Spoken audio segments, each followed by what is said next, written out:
गए थे, तो आपका आगमन पुनः आश्रम पर कब हुआ है? बेटा, मैं यहाँ से तीर्थ यात्रा पर ये विचार करके गया था कि ज्योतिर्लिंग का दर्शन करूँगा। जितने हमारे भक्त हैं, जिनके यहाँ भैरव जी का जाप पूजन हो रहा है, या जिनके यहाँ भगवान विष्णु का पूजन हो रहा है, जिनके यहाँ गणेश जी का पूजन हो रहा है, जिनके यहाँ माता दुर्गा जी का पूजन हो रहा है, जो हमारे सनातन धर्म के प्रति हमेशा लीन है, धर्म कर्म में लीन है, इनके कल्याण की भावना को लेकर मैं ज्योतिर्लिंग दर्शन के लिए विचार बनाया और यहाँ से मैं चल दिया। लेकिन रास्ते में कुछ भक्तों ने हमें से कहा, महाराज जी, आप जो कामना लेके जा रहे हैं, इस कामना के लिए पहले आप बालाजी का दर्शन कर लें। मैं यहाँ से राजस्थान पहुँच गया, वहाँ बालाजी का दर्शन किया, मन प्रसन्न हो गया। क्या क्या कृपा है प्रभु की, बालाजी महाराज की। एक नहीं लाखों भक्तों को देखा, लाइन लगी थी। बालाजी का दर्शन कर, अपने समस्त भक्तों के कल्याण की कामना कर, सनातन धर्म के उत्थान की कामना कर, जब नीचे आया, अंदर से बाहर हुआ मंदिर से, तो किसी ने बताया कि महाराज, हनुमान जी का विराट स्वरूप और लघु रूप का दर्शन नहीं करेंगे, सुरसा मंदिर में जाएं। मैं सुरसा मंदिर में गया, हनुमान जी का दर्शन किया, सुरसा माता का दर्शन किया, उनके मुंह के अंदर प्रवेश करके गुफा का दर्शन कर, बर्फानी बाबा के आश्रम पर गया। बर्फानी बाबा के यहाँ राम नाम संकीर्तन हो रहा था, जो रात दिन हमेशा होती है। कुछ देर कीर्तन का श्रवण कर, अनेक देवताओं का दर्शन कर, गौशाला गया। वहाँ भगवान भैरव जी का मंदिर बड़ा विचित्र था, 11 मुखी हनुमान जी का मंदिर था।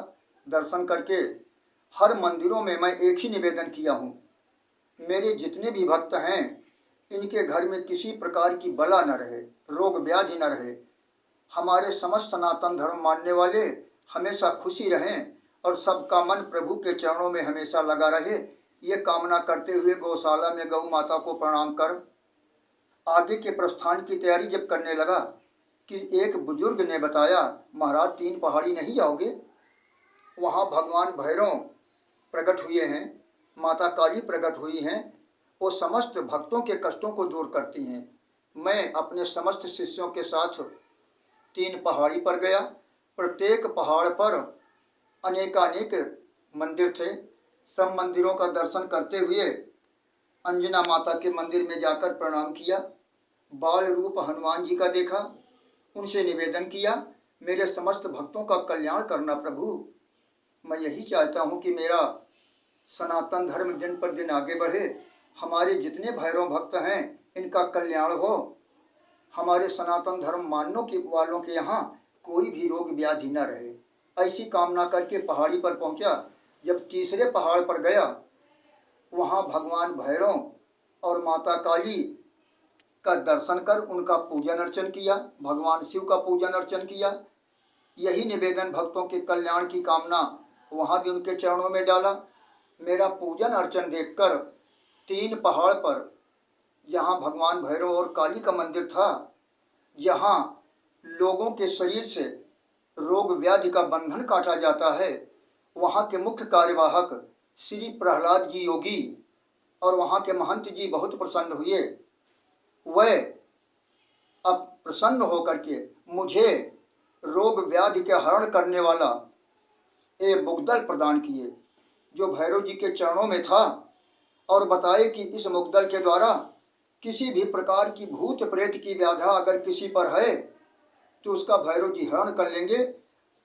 प्रेम से सप्रेम मुझे भेंट किए, मैं लेकर मत्थे लगाया, भैरव जी को प्रणाम किया, और वहाँ से उन्होंने ही बताया, महाराज आप 7 पहाड़ पर भी जाएं, वहाँ भगवान शिव प्रकट हुए हैं। मैं 7 पहाड़ पर गया। हालांकि 7 पहाड़ पर जाना आसान नहीं है, बड़ा कठिन काम है बेटा। बिल्कुल पतली पतली सकरी गली, रास्ता, न कोई सीढ़ी न कोई कुछ। 3 पहाड़ तक जाते जाते सब निराश हो गए। बहुत ऊंची चढ़ाई थी, वो भी कोई रास्ता नहीं। सब बोले गुरु जी बहुत दूर है, मैं बोला नहीं बेटा, उद्यमेन ही सिद्ध्यंति कार्याणि नहीं मनोरथ। मनोरथ मत करो, अपने लक्ष्य को पूरा करो, लक्ष्य विहीन मत बनो। अपना लक्ष्य है भगवान भोलेनाथ के चरणों में पहुंचना, उनसे निवेदन करना, उनका दर्शन करना। हम चलेंगे, आगे बढ़े। 5वें पहाड़ पर पहुंचते ही उस संकीर्ण पगडंडी पर मैं गिर गया। मुझे चोट भी आ गई, लेकिन मैं हिम्मत नहीं हारा। धीरे धीरे करके 7वें पहाड़ पर पहुंच भगवान भोलेनाथ का दर्शन किया, अपने समस्त भक्तों के कल्याण की कामना किया। भगवान भैरव और काली